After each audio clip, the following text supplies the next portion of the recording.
Právě se nacházíme na Grand Prix v Praze, je tu asi 1200, necelých 1300 účastníků a já jsem si zde odchytil Ivana Flocha. Ivane, ty hraješ Magic už hodně dlouho. Pamatuješ i předcházející Grand Prix v Praze? Áno, predchádzajúce dve dokonca. Dvě, takže které z nich si nehrál? No, myslím, že som hral dve posledné, takže dve, čo boli pred týmto. Takže to první, když byly ty invazní draci a invaze si nehrál. Áno, to som ešte nehral. A jak se ti tu dařilo v Praze? Myslím, že zle. Obidve som neuhral nič, tie GPčka. A máš to dnes v plánu zlepšit? Samozrejme. Tak keby som nemal, tak na čo by som tu vôbec mal hrať? To je rozumná odpověď. Já jsem si všiml, že teďka na nedávném slovenském mistrovství v hokeji Češi excelovali, Slováci tak úplně ne. Myslíš, že máte šance a dost želízek v ohni na to, aby se to tady otočili? Myslíš, akože napravíme slovenských hokejistov? Nemyslel jsem hokejistou, myslel jsem aspoň ten Magicový výkon, jakože v Magicu přece jen diváci možná nevědí, ale Slováci jsou poslední mistři světa, z mistrovství světa národních týmů, což je velmi dobrý výsledek. Já jenom připomenu z historie, Češi mají druhé místo z roku 97 a třetí z roku 98, nicméně první byli akorát Slováci. Co si o tom vůbec myslíš? Jaké jsou jako vize, možnosti slovenského Magicu nejen tady, ale jako i do budoucnosti na té profesionální úrovni?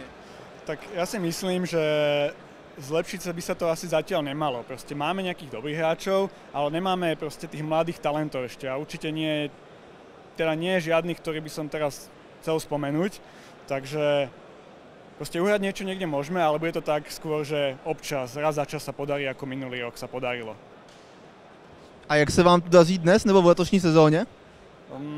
Zatiaľ tak striedavo oblačno, proste máme nejaké money finiše a teraz má, myslím, Jurkovič 6-0, ja mám 5-1 a ešte pár našich ďalších hráčov má určite tiež nejaké podobné skóre, takže snáď motika vystrelí.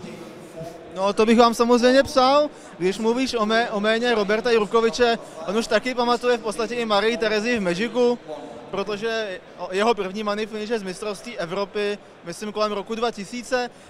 Robert Jurkovič je jedním z autorů webu Blackborder.com. Lákala i tebe nějaká sajta po výsledku na mistrovství světa k psaní, nebo láká tě to? Moc nie. Ja nie som taký tvorivý, že by som veľa písal. Takže jenom hraješ? Áno. Oveľa viacej. Ja by som ani nepísal asi moc kvalitné články, lebo proste ja sa do toho neviem tak vžiť, do toho písania. A myslíš si, že to nějak ovlivňuje i tvé jako hraní, že třeba ten, kdo líp píše, tak i líp hraje potom, že z toho nějak čerpá, nebo je to jenom forma vlastně propagace a reklamy? Ja si myslím, že keď niekto píše, tak väčšinou píše iba to, čo už sám vie, takže z toho, čo píše, sa toho tak veľa nenaučí. Skôr človek, čo veľa číta, tak potom lepšie hraje. No a když nepíšeš, čteš aspoň, máš nějaké oblíbené autory mezi třeba profesionály nebo Magicovými žurnalisty? Obľúbených autorov nemám. A áno, čítam občas nejaké články. Nie je to tak, že by som proste každý večer si proste pozrel fóra a prečítal si, čo je nové, ale raz za čas proste, keď mám chuť a čas, tak si otvorím stránky a pozriem, aké sú nové články, keď ma nejaký zaujíme, tak si prečítam a niečo sa možno naučím. Ano, v loňském roce se stala taková neveselá věc svým způsobem, že slovenské mistrovství bylo tady v Praze. Původně byl díl, že by mělo být i české mistrovství na Slovensku, což se tady nestalo, ale co je podstatné, ty si na mistrovství republiky byl první slovenské. Máš nějaké ambice obhájit ten titul, jak vůbec se cítíš letos před mistrovstvím, za chvíli to nastane? Samozrejme, že mám ambície obhájiť, ale tak zatiaľ to boli moje 7. majstrovstvá už Slovenska a vyhral som ich zatiaľ raz, takže zase pravdepodobne, že sa to podarí, nie je veľká, určite sa pokúsim.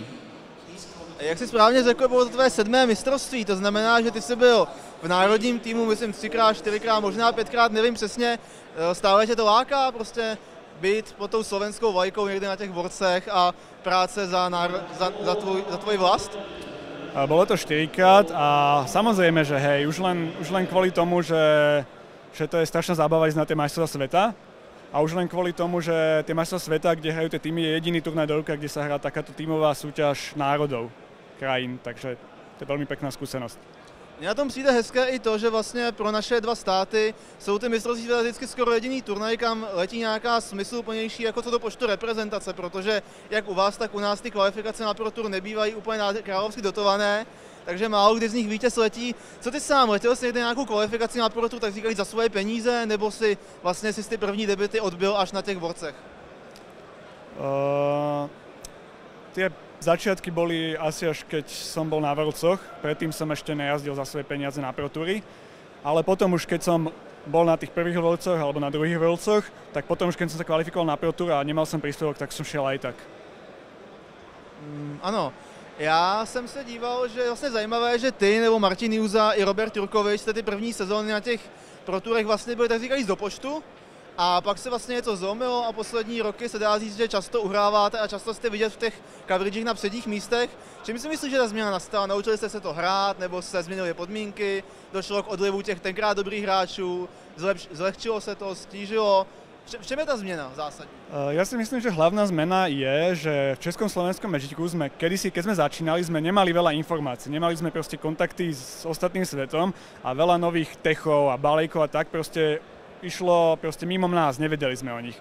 A teraz už tak Martin Juza, on teda akože on testuje s veľa rôznymi aj americkými a inými hráčmi, takže on proste má prehľad a aj ďalší naši hráči proste už, keď sa pripravíme na Pro Tour, tak vieme skôr, že čo sa bude hrať a čo máme čakať, ako sme čakali proste čo pred tými 7 rokmi. Predtým nás dosť často prekvapili rôzne balíčky, o ktorých sme nevedeli, teraz to už nestáva.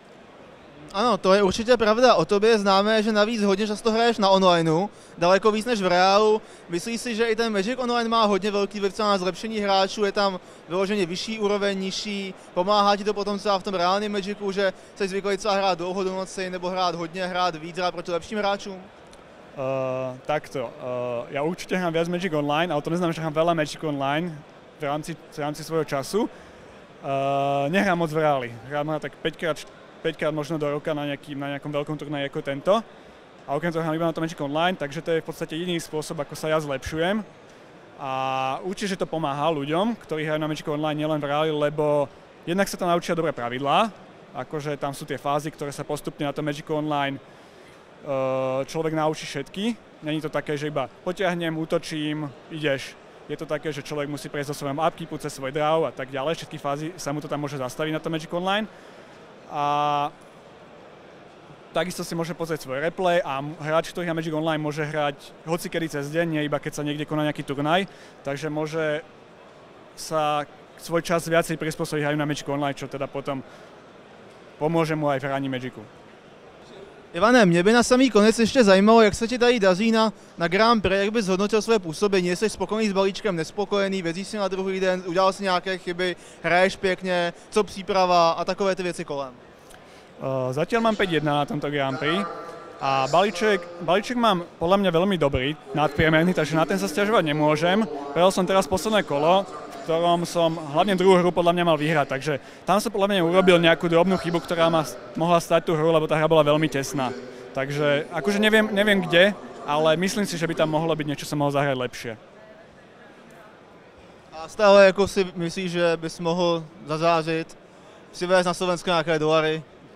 Myslím si, že hej, to je zatiaľ len jedna prehra, aj keď ešte do konca turnaja je veľmi ďaleko, tak ťažko povedať teraz. Ano, my ti přejeme hodně štěstí za CMUS.cz a doufáme, že slovenští hráči si odsud odvezou nějaké hezké umístění. Děkujeme. Dobre, ďakujem pekne.